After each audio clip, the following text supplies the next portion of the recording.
Has the statute of limitations run out on plagiarism? For what, which? Plagiarism. Which one? How many criminal acts? No, your brother, plagiarism, when I was writing his college papers for him. Oh, yeah, that was 20 years ago. So we're good on that? Yeah. Yeah, I kind of stumbled into, well, I don't say stumbled, I was trying to become a writer, but I got published ahead of schedule or ahead of whatever schedule I thought I would. And you can feel free to talk here, darling. When Yellow's on her phone. I'm sorry. I'm sorry. It's the worst show ever. White Shannon is listening. White Shannon. Yes. Maybe White Shannon should sit right below the camera so I feel like I'm talking to her and into the camera lens. She moves to different seats. I'm kidding. Look at her. She's like, okay. No. So I had been trying to learn how to write, or mostly unlearn how I learned how to write in college. Rookie. And I started writing these little stories, which actually goes back to when I was in law school. In 89 to 91, I was a law student at the University of Houston, and Candace and I were dating and then became engaged during that time, and I was never really serious about school, and I started writing these stories. And she was going to school up in Stillwater at Oklahoma State, and I was down in Houston, and I went to we called every night, you know, mushy stuff, and I had written this little just handwritten story. I didn't have a computer, but about this crazy adventure I went on to get change for the laundromat. Which, if you've ever lived in the city, and this is of course back when there were a lot fewer places that dispense change, and and no ATMs, and a lot fewer 24-hour stores. You had to go from one convenience store to the next, buying one item and getting 3/4 back in change. And if you waited too long and needed $7 or $8 worth of quarters, I was doing laps around the city of Houston, meeting all these really friendly, multi-ethnic 7-Eleven clerks. So I'd written this little adventure, and I read it to her over the phone, and just because I thought it was funny. And it had never really crossed my mind. This was like in 91. Yeah, 90 or 91. I never thought about being a writer. I was going to be a rich lawyer.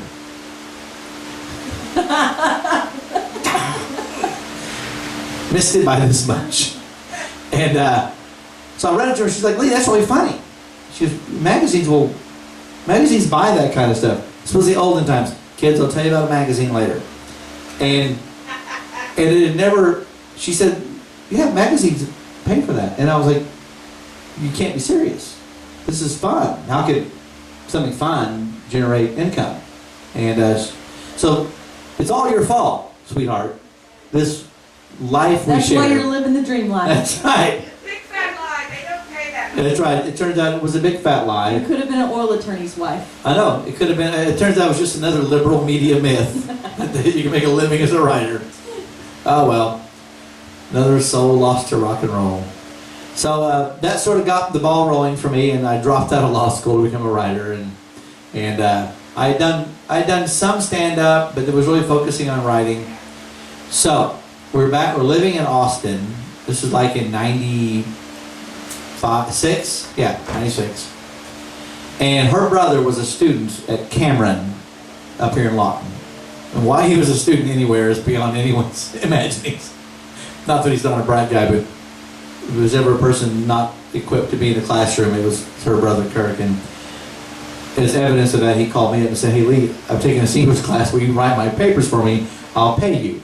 And he paid us like in this random barter. Like one time he bought a bike for Margaret, and another time he paid her a water bill. It was like this weird sort of non-traditional, compensation. Yeah. He paid me in beads. He braided a feather into my hair one time. It was all very trippy. Pelts. Yes, I got a couple of handsome pelts out of it. And we had this ancient fax machine that we faxed these stories. I really felt like, man, I was on the cutting edge of media. We're breaking the law, we're using technology. And this is like really low budget, like $25, per paper. And he was kicking ass. He was doing really well in English. He now has his PhD. Yes, exactly. He's now a professor at Cameron. He's the chairman of the department, which might actually be true. And so he calls him and says, I need to write a movie review or a TV show review. And I was like, oh, well. I watch TV all day. Yeah, well, hey, now you're in my wheelhouse. And I said, oh, well, I did this stand-up thing a year or two ago about Baywatch. That was my first stand-up routine. And it killed it with the deaf people. I did not do the Baywatch bit for the deaf people. You gotta pull that microphone up. I told you. So, I said, well, how about I just come up with the, I'll turn this stand-up routine into a TV review, which was, I mean, totally just abandoning the definition of a review of a television show. I just wrote down what I said. And, it was really funny. It really was. It talked about Mitch and all of his crazy adventures, and it kind of focused on this one episode where the two of the lifeguards, of course back then Pamela Anderson wasn't really a household name, so I just called her the large-chested one, was tied up in a lifeguard tower, this abandoned lifeguard tower, because that happens. There's this, like it's some sort of, Rapunzel. Yeah, like some castle, in old England. Oh, you abandon all hope, ye who enter here, the lifeguard tower of doom. And so she's up there, she's tied with her hands behind her back, naturally. And the other one, who's the Alexander, the one who, the really flat-chested lady? No. She's handcuffed, I don't even care, like her hands are tied in front of her. They're like, there's nothing to see here. We just want to see the girl with the big boobs move around a lot. So they're handcuffed in this lifeguard tower, and it's way off in this kind of isolated part of the beach, and it's like this police standoff. They got SWAT teams and sheriff and the beach patrol, and and they can't charge the beach tower because it's bombed or booby trapped and who even knows what's going on. But whatever it is, all the real cops, they're powerless. But not Mitch. Mitch has a plan. Remember Mitch? A script. Yeah, and you know what his plan was?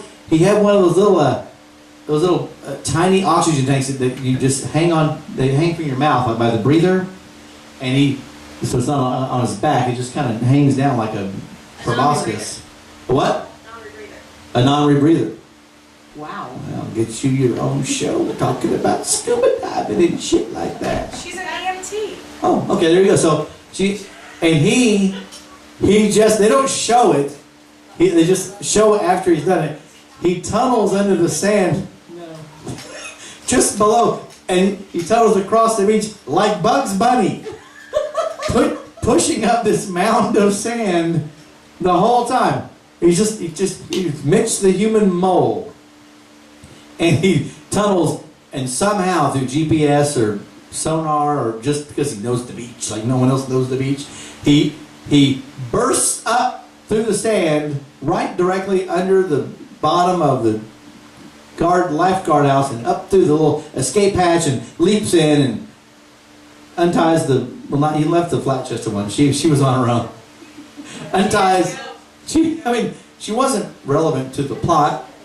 Who needs her? Obviously, with flat chest. So and then subdues the bad guy, and he says this. So that was like the whole comedy bit. So I wrote it up into a story, and I faxed it to him. What was that? What was that kind of fax called? It was a thermographic. It just sort of rolled that. We're both under 40. We don't know what you're talking about. Okay, so anyway.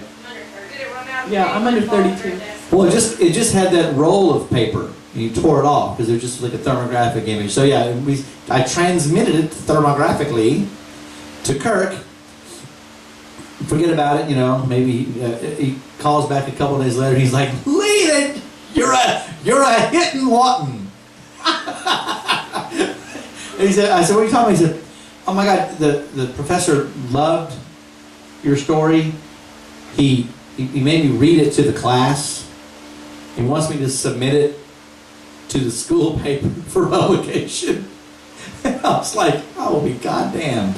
if you're going to get published before I am with my own story. I said, read it all you want. You submit it, I'm going to cut you loose.